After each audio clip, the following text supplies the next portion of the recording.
Ed Balls specifically, what we're going to do is we're going to watch some of the things that he said. So for people who aren't aware of who Ed Balls is, just so everybody knows, he was the Shadow Chancellor of the 2015 election. He is married to Yvette Cooper, who is currently on the Labour front bench. And he was somebody who was very critical of Jeremy Corbyn's leadership of the Labour Party and the quote-unquote scourge of anti-Semitism that we had during that period, apparently. So this is... The first of all we're going to watch, it's going to be Ed Balls commenting on the Graham Jones suspension. So to clarify for the YouTube segment, this is the Labour anti-Semitism scandal that has refreshed itself anew, where two candidates have been either disendorsed or removed from standing for certain constituencies, Rochdale and Hyndburn to be specific. Azhar Ali for saying that October 7th was staged or was allowed to happen by Israel, and that certain Jewish sectors of the media were against Palestine, I believe. And Graham Jones said, fuck Israel, and also said that anybody British citizen that goes to fight for the IDF should be locked up, which of course they should be. That's no word of a lie. I absolutely 100% agree with that statement. I don't agree with anything Azhar Ali said, but I 100% agree with Graham Jones. But let's listen to what Ed Balls specifically had to say about the removal of Graham Jones as a Labour PPC. Let's have a look. Stand back here a second and get to some facts.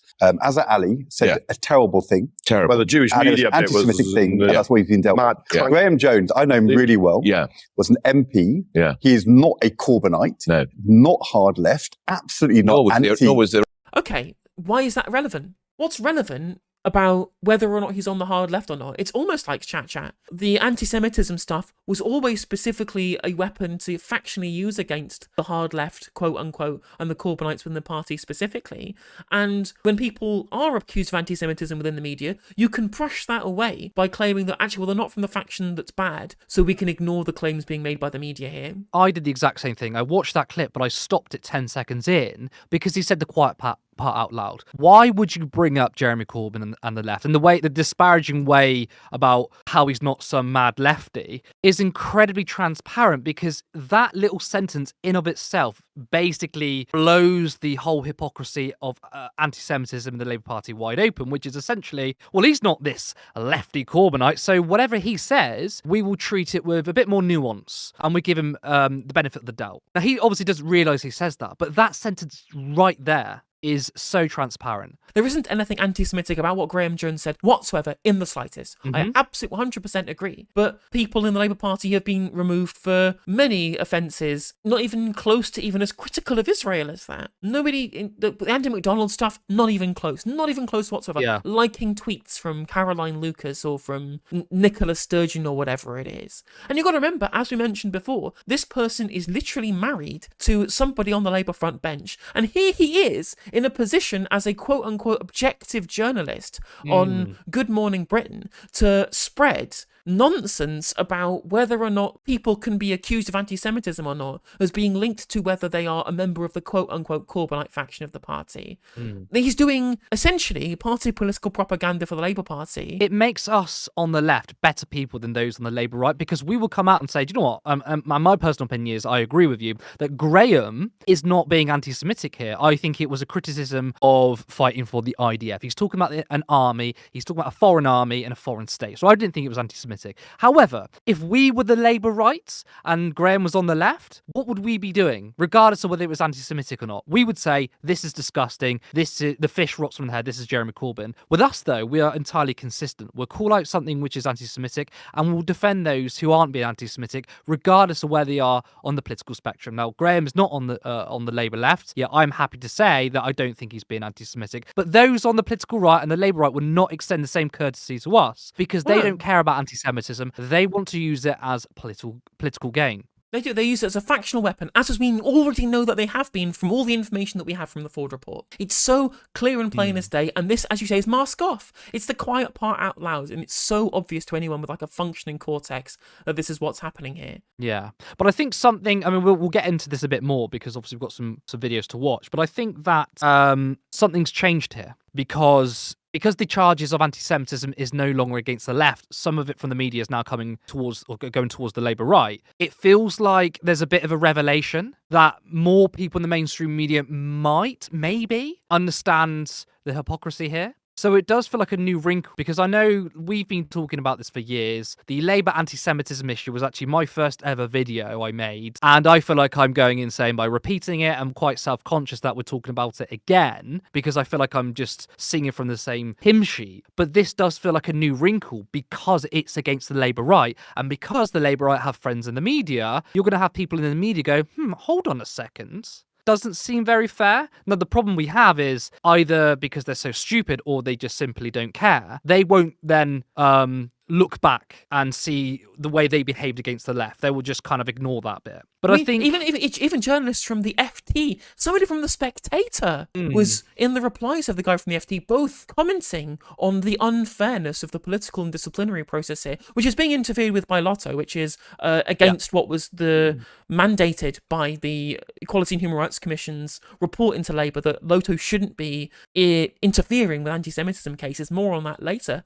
But both the FT and Spectator journalists commented on how unfair it was in comparison to what happened to Andy MacDonald. There's a great noticing happening. I think you're right, a Rubicon has been crossed here. It's exactly like what happened when you say about how, well, now that the Blairites are being attacked, suddenly it becomes a problem. Remember when Polly Toynbee was all up in a huff because of the guy from Compass being investigated for calling for a progressive alliance as violating the Labour Party's rules on this stuff? And suddenly, because he was a centre-left person, the membership purge was now an issue for Polly Toynbee.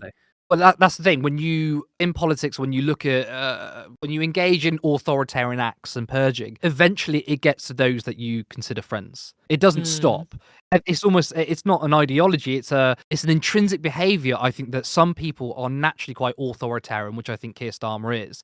And I don't think they know when to stop. The goal is, we'll get rid of the people we don't like. But that behaviour replicates itself. And I think it then starts to widen a little bit. And then it goes for people like, I can't remember the fellow's name from Compass, but you're right, he's a centre-left Neil figure. Lawson, that's the one. Neil Lawson. And obviously, the Polly Toynbees and the Gordian is gonna notice that.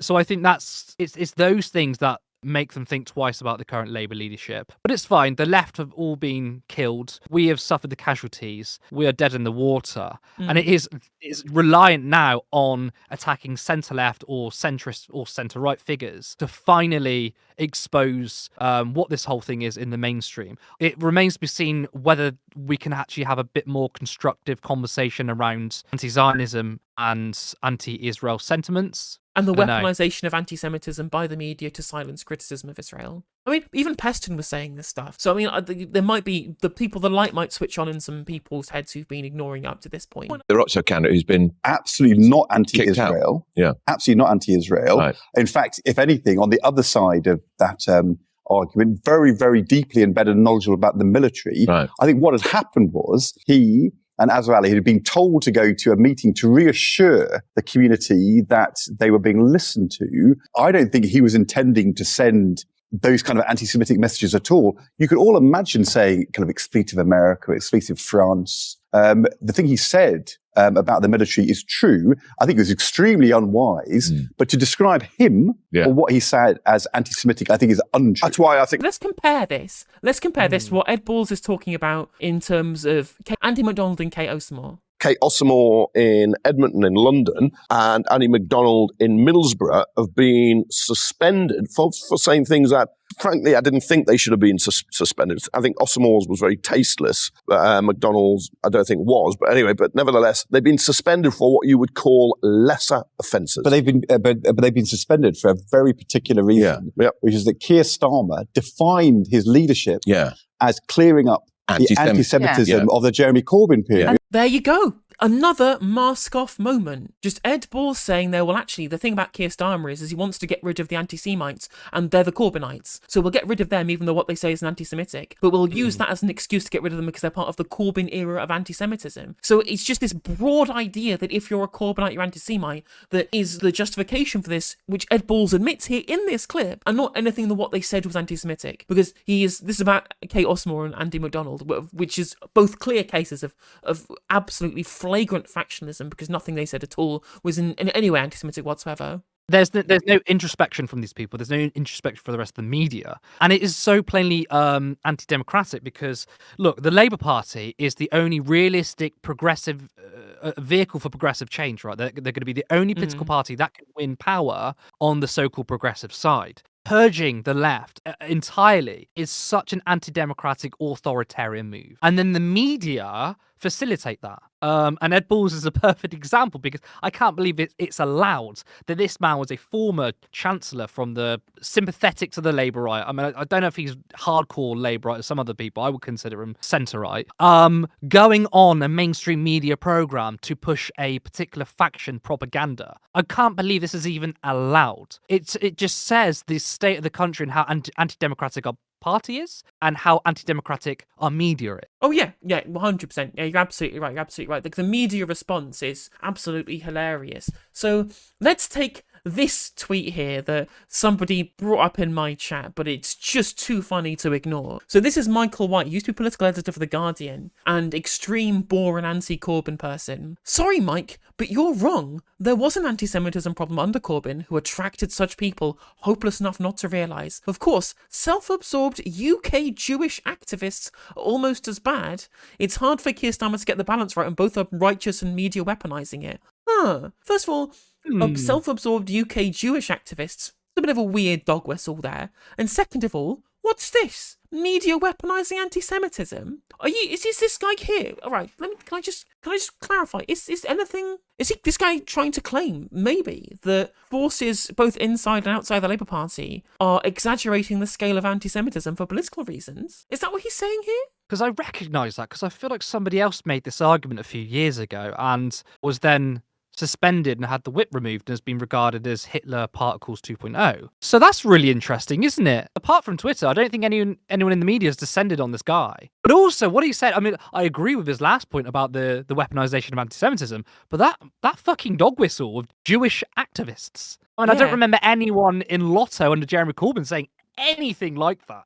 And it would have been wrong if they had. It would, exactly, I agree, it would have been wrong if they had. And the thing is as well is that this is the original tweet that he was responding to after he got quote tweeted, was him literally saying, disturbed by weaponization of anti-Semitism as a cynical Tory media against Labour, and Labour Jewish activists demanding investigation of anyone present at the Ali Jones meeting who failed to challenge them. This is the toothpaste in the tube that you people can't put back in. This is your fault. This was the paradigm that you guys wanted to cultivate by internal factions in the party leaking Labour supposed anti-Semitism stories to the media from 2015 to 2019. You wanted this. But here's John Healey MP, the Shadow Defence Secretary, on Radio 4 this morning. So this is after the suspension, after the removal of support to Azhar Ali. Here's his discussion of what happened with regards to Azhar Ali. Judgment was that he apologised profoundly. He assured us that nothing more would come out.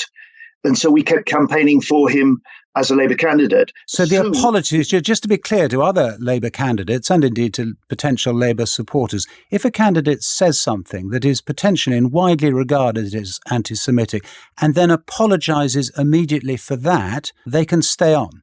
Those comments in many people's book were anti-Israel, but not anti-Semitic.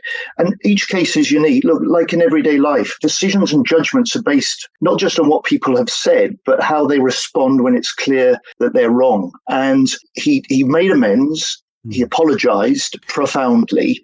So first of all, just say we take the comments about the inside job stuff, the October 7th truther stuff. Let's say that isn't anti-Semitic, it is just anti-Israel. I think there is some contention to this, but let's just take what John Healey said here at face value. That is the case for basically every reason why people from the Labour left were excised and purged from the party, for anti-Israel comments that weren't anti-Semitic. So John Healey revealing the game from the start there.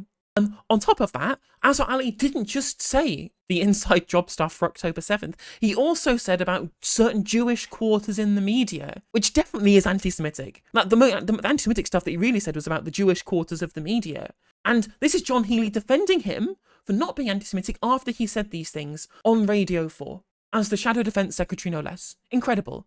Absolutely incredible. I mean, here's Owen Jones in the reply saying, so after we heard about Ali's comments about people in the media from certain Jewish quarters, Healey must know that and therefore he should be suspended with immediate effect. And I'm like, yeah, absolutely. Absolutely. If we are taking a zero tolerance, quote unquote, approach to anti-Semitism or denials of anti-Semitism, because remember, that's the grounds where loads of Labour left people were excised for as well, for the denial of the problem of anti-Semitism, then John Healey is absolutely culpable from what he said there, as far as I'm concerned. The fish rots indeed from the head.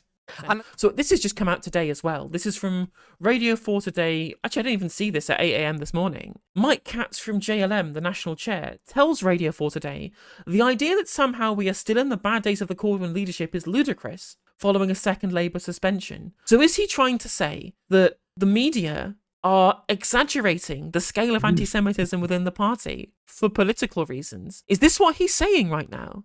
I love that. I think he's in a bit... Him and those like him are in a bit of a pickle, because whatever position they take shows them as a hypocrite. So either, the Corbyn legacy of anti-Semitism is still rampant in the Labour Party. That then means that your support behind Keir Starmer it makes you look bad, right? Because I thought, Keir Starmer's changed the Labour Party. So you don't want to make yourself look bad and also Keir Starmer look bad. So you have to say, Keir Starmer has done a brilliant job of rooting out anti-Semitism.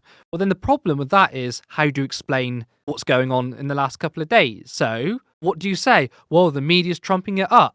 Then we refer back to 2015 to 2019, when some of us were making that argument. You were saying that we were downplaying anti-Semitism. So these people are completely caught in a net. They've got nowhere to go, and I'm here for it. They've painted themselves into a corner because they've been demanding the impossible. They have indeed. They literally, they have created a mess of their entirely own making, and now they can't stop it. Again, as we said, as we said right at the start of this segment, the toothpaste cannot go back in the tube.